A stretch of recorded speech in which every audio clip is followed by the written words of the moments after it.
Très chers amis, imaginons un instant la scène. Imaginons que nous étions là, au pied de la croix.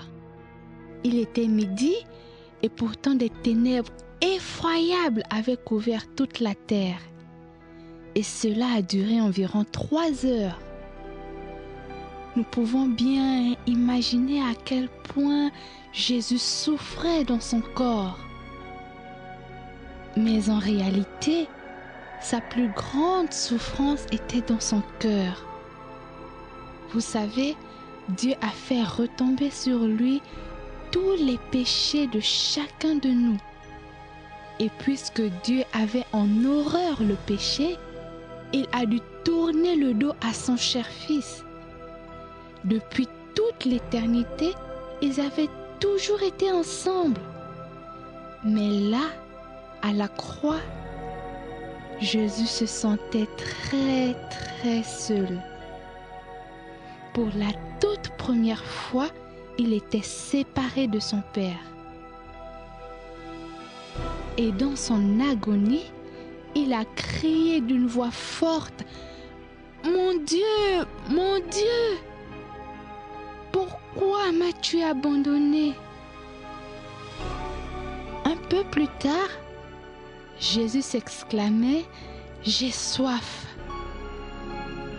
L'un de ceux qui étaient là a couru remplir une éponge de vinaigre, l'a fixée à un bout de bois et lui a donné à boire. Quand Jésus a pris le vinaigre, il s'est écrié « Tout est accompli » et il est mort.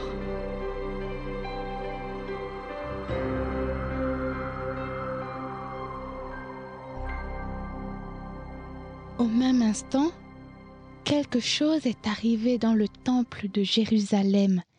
Une chose inattendue. Le voile qui séparait les hommes de la présence de Dieu s'est déchiré en deux, depuis le haut jusqu'en bas.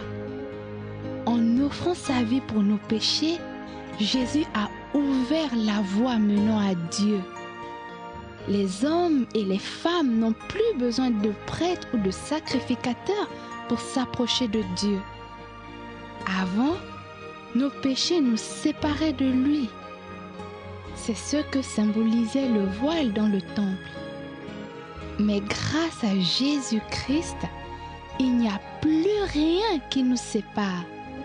Cela est certain.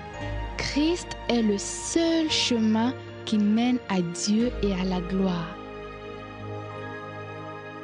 Après la mort de Jésus, quelques Juifs se sont rendus chez Pilate pour demander son corps afin de l'enterrer. L'un d'eux s'appelait Joseph d'Arimathée. Cet homme noble était un disciple de Jésus, mais il ne le disait pas aux gens car il avait peur. C'est lui qui a offert un tombeau tout neuf pour le corps de Jésus.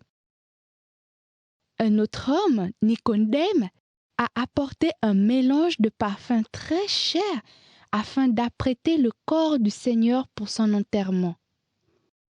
Ils ont pris le corps de Jésus et l'ont placé dans le tombeau. Puis, ils l'ont refermé avec une grande pierre. À l'époque, on n'enterrait pas les corps sous terre, mais on les plaçait dans un endroit comme une grotte. Cher auditeur, que vas-tu faire avec le sacrifice que Christ a fait pour toi? Est-ce que tu vas le rejeter comme son peuple l'a fait avant sa mort? Ou est-ce que tu feras comme le malfaiteur crucifié avec Jésus? L'accepteras-tu avec foi en lui demandant de pardonner tes péchés et en lui demandant de te sauver?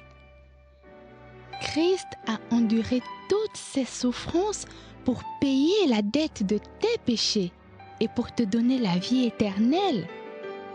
Si tu ne l'as pas encore fait, accepte-le aujourd'hui même, personnellement, comme ton seul et tout suffisant Sauveur.